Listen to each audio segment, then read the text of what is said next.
বীরভূমের stone king টুলু মণ্ডল, তার এক আত্মীয় মিনার মণ্ডল এবং এক ম্যানেজার শীতেশ প্রামাণিককে আগেই গ্রেফতার করেছিলেন তদন্তকারী আধিকারিকরা। আর এবার দ্বিতীয় ম্যানেজার নইমুদ্দিন মণ্ডলকে গতকাল গ্রেফতার করা হয় এবং 6 দিনের পুলিশ হেফাজতের নির্দেশ দিয়েছে আদালত। এই বিষয় নিয়ে আরো বিস্তারিত আমাদের জানাবেন প্রতিনিধি পার্থপ্রতিম ঘোষ আমাদের সঙ্গে রয়েছেন। পার্থপ্রতিম, টুলু মণ্ডলের যে বিপুল সাম্রাজ্য, বিপুল পরিমাণ সম্পত্তির হদিশ পাওয়া গিয়েছে, এই গোটা বিষয়টাতে নইমুদ্দিন মণ্ডল, যাকে গতকাল পুলিশ গ্রেফতার করেছে, তার কি ভূমিকা ছিল?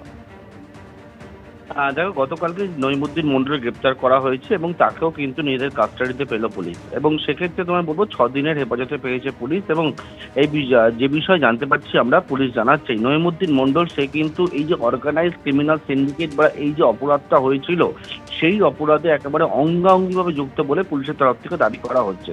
পুলিশের সূত্রে এটাও দাবি করা হচ্ছে যে এই যে টুলু মণ্ডলের বিশাল সাম্রাজ্য তৈরি, তার পিছনে এই যে বিশাল অঙ্কের একটা রাজস্ব ফাঁকি দেওয়া থেকে শুরু করে বিভিন্ন জায়গায় একের পর এক যে তথ্যগুলো উঠে আসছে টুলু মণ্ডল সম্পর্কিত বিষয়, সেই ক্ষেত্রে হচ্ছে গোটা বিষয়টা কিন্তু এই নইমুদ্দিন মণ্ডল সে হচ্ছে যুক্ত রয়েছে। নইমুদ্দিন মণ্ডল সে হচ্ছে একদিকে দেখতে গেলে টুলু মণ্ডলের আত্মীয়, এবং টুলু মণ্ডলের তুমি জানো যে আত্মীয় মিনার মণ্ডলের বাড়ি থেকে যে কোটি কোটি টাকা উদ্ধার হয়, সেই মিনার মণ্ডলের হচ্ছে আত্মীয় হয় হচ্ছে এই নইমুদ্দিন মণ্ডল।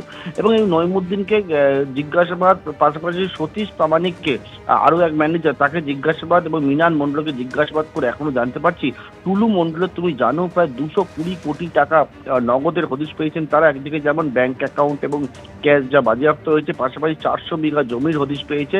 এবং তাদেরকে জিজ্ঞাসাবাদ করে আরও কিন্তু টুলু মণ্ডলের বিশাল যে প্রপার্টি থেকে শুরু করে সম্পত্তি, তার হদিশ পাচ্ছেন কিন্তু তদন্তকারী আধিকারিকরা এদেরকে জিজ্ঞাসাবাদ করে, তেমনটাই পুলিশ সূত্রে জানতে পারছে। ধন্যবাদ পার্থপ্রতিম।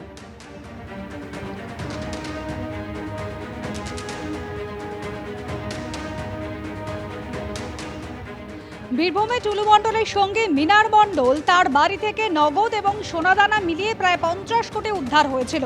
টুলু মণ্ডল, তার একাধিক সম্পত্তির হদিশ মিলেছে, কোটি কোটি টাকা তার সম্পত্তি রয়েছে, ব্যাংক ডিপোজিট রয়েছে।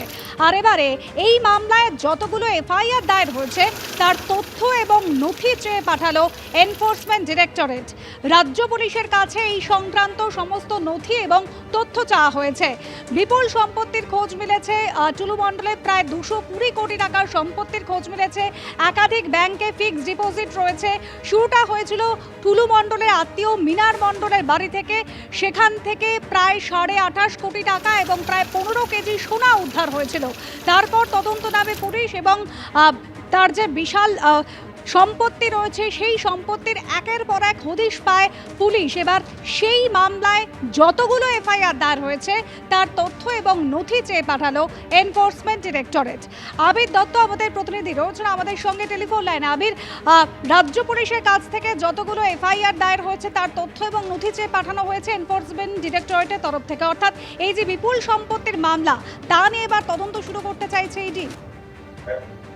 দেখো, একেবারেই তার কারণ যেটা ইডি সূত্র থেকে জানা যাচ্ছে যে বীরভূমে যে বিপুল টাকা উদ্ধার হয়েছে এবং গয়না উদ্ধার হয়েছে, সেই ঘটনায় যেটা জানা যাচ্ছিল শুরু থেকেই যে টুলু মণ্ডল তার ঘনিষ্ঠের বাড়ি থেকে এই বিপুল অঙ্কের টাকা এবং তার সাথে সাথে গয়না উদ্ধার হওয়া এবং তার পরবর্তীকালে একের পর এক যে উদ্ধার হওয়ার প্রক্রিয়া, তাতে প্রায় 220 কোটি টাকা, যেটা পুলিশ সূত্রে খবর পাওয়া যাচ্ছে, 220 কোটি টাকার যে টাকা, সেটা হদিশ পাওয়া টাকা, গয়না সমস্ত কিছু মিলিয়ে।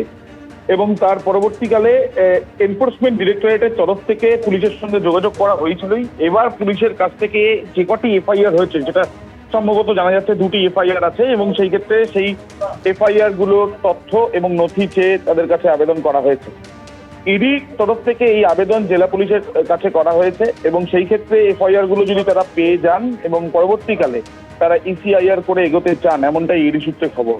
তার কারণ হচ্ছে এর আগে টুলু মণ্ডলের নাম উঠেছিল এর আগে একটি মামলার পরিপ্রেক্ষিতে, সেই ক্ষেত্রে তল্লাশি অভিযানও চালানো হয়েছিল। কিন্তু এই যে বিপুল অঙ্কের টাকা উদ্ধার হওয়া, কোটি কোটি টাকা উদ্ধার হওয়া এবং তারপরে গয়না উদ্ধার হওয়া, সেই ক্ষেত্রে এইগুলোর উৎস কি, তার আয় এবং তার কাছে এত যে সঞ্চয় করে রাখা হয়েছিল তার মধ্যে কোথা থেকে এই টাকা এলো, দুর্নীতির টাকা কিনা, সেই বিষয়গুলো তদন্ত করে দেখতে চান এনফোর্সমেন্ট ডিরেক্টরেটের আধিকারিকেরা, এবং সেই জন্যই পুলিশের কাছ থেকে এফআইআর চাওয়া হয়েছে, এমনটাই ইডি সূত্রে খবর।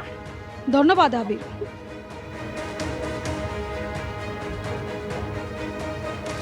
জাল ডিসিআর কারবার নিয়ে 2022 সালেই দুবার এফআইআর দায়ের হয়েছিল মুরারই এবং রামপুরহাট থানায়। অভিযোগ দায়ের করেছিলেন বিএলএলআরও, কিন্তু তারপরও জাল ডিসিআর এর রমরমা থামেনি। আর এরই মধ্যে টাকা উদ্ধারের ঘটনায় এবার গ্রেফতার করা হয়েছে টুলু মণ্ডলের আর এক ম্যানেজারকে। বীরভূমের পাথর ব্যবসায়ী টুলু মণ্ডল এখনও ধরাছোঁয়ার বাইরে। এদিকে টাকা উদ্ধারের ঘটনায় পুলিশের জালে ধরা পড়ল তার আরও এক ম্যানেজার নইমুদ্দিন মণ্ডল। মঙ্গলবার মোহাম্মদ বাজার থেকে গ্রেপ্তার করা হয়েছে তাকে। এই নিয়ে টাকা উদ্ধারের ঘটনায় 3 জনকে গ্রেপ্তার করল পুলিশ। অন্যদিকে সরকারি রাজস্ব ফাঁকি দিতে জাল ডিসিআর এর কারবার নিয়ে আরও চাঞ্চল্যকর তথ্য সামনে এলো। এই জাল ডিসিআর নিয়ে 2022 সালে দুটি এফআইআর দায়ের হয়েছিল। তাৎপর্যপূর্ণ বিষয় হলো দুটি ক্ষেত্রেই থানায় অভিযোগ জানিয়েছিলেন সরকারি আধিকারিক বিএলএলআরও। একটি মুরারই থানায় আর একটি রামপুরহাট থানায় অভিযোগ দায়ের হয়েছিল। 2022 সালের 29শে আগস্ট মুরারই থানায় দায়ের হওয়া এফআইআরে উল্লেখ রয়েছে স্টোন চিপস নিয়ে যাওয়ার সময় রাস্তায় একটি ট্রাককে ধরা হয়েছিল। তখন দেখা যায় চালকের কাছে 25553 নম্বরের ডিসিআর বুকের 25 নম্বর পাতাটি রয়েছে। পরীক্ষা করে জানা যায় সেটি নকল। এরপরই চালক ও ট্রাকের মালিকের বিরুদ্ধে থানায় অভিযোগ দায়ের করা হয়। ওই বছর 9 সেপ্টেম্বর রামপুরহাট থানায় দায়ের হওয়া এফআইআরে জানানো হয়েছে রামপুরহাট 1-এর ডিসিআর গেট থেকে স্যাম্পল কালেকশন করা হয়েছিল। সেটা যাচাই করে দেখা যায় রাজস্ব সংগ্রহের জন্য 14টি ডিসিআর সরকারি দপ্তর থেকে ইস্যুই করা হয়নি। এরপরই থানায় অভিযোগ দায়ের করা হয়। প্রশ্ন উঠছে, এই এফআইআর এর প্রেক্ষিতে কোনো কড়া ব্যবস্থা নেওয়া হয়নি কেন? খোদ সরকারি আধিকারিক যখন এফআইআর করেছিল তার মানে প্রশাসন বিষয়টা জানতো, তাহলে এই নিয়ে কোনো পদক্ষেপ দেখা যায়নি কেন? এরপরও টুলু মণ্ডল কারবার চালিয়ে গেল কি করে? কার বা কাদের মদতে এটা সম্ভব হলো? রামপুরহাট 1-এর এই যে ডিসিআর গেটের সামনে দাঁড়িয়ে রয়েছি, এখানে কিন্তু 2022 সালে যে বিষয় জানা যায় যে প্লেস অফ অকারেন্স দেখানো হচ্ছে এই জায়গা, এখান থেকে হচ্ছে 14টা এরকম ফেক ডিসিআর উদ্ধার হয়। তার পরবর্তীকালে মামলাও হয়। ভাড়া নিয়েছিল কে? টুলু মণ্ডল। এই কেন হিসাব আমাকে কিছু বলেনি। এইখানে আমাকে তো প্রথমে বলেছিল ওই আমার গাড়ির কিছু অফিসের লোক থাকবে করে, এমনি বলেছিল। আর তারপরে ওই আপনার ডিসিআর কাটতো ভাড়া, ওই 10,000 টাকা দিত। ভোটের পর থেকে পাথর খাদানের আশেপাশে ডিসিআর গেট বন্ধ করে দেওয়া হয়েছিল। টুলু মণ্ডলের যে ডিসিআর গেটগুলো থাকতো তার আশেপাশে তার বাহিনী সবসময় থাকতো। ইতিমধ্যেই আমরা কথা বলেছি কয়েকজনের সঙ্গে, তারা বলছেন তারা চারপাশে পাহারার দায়িত্ব থাকতো। এমনকি ডিসিআর গেটের ভেতরে আমরা রয়েছি, দেখা যাচ্ছে এখানে লেখা রয়েছে বিনা অনুমতিতে প্রবেশ নিষেধ। কিন্তু 4 বছর আগেই যেখানে জাল ডিসিআর নিয়ে পুলিশে এফআইআর দায়ের করা হয়েছিল, সেখানে এতদিন পুলিশ কি করছিল?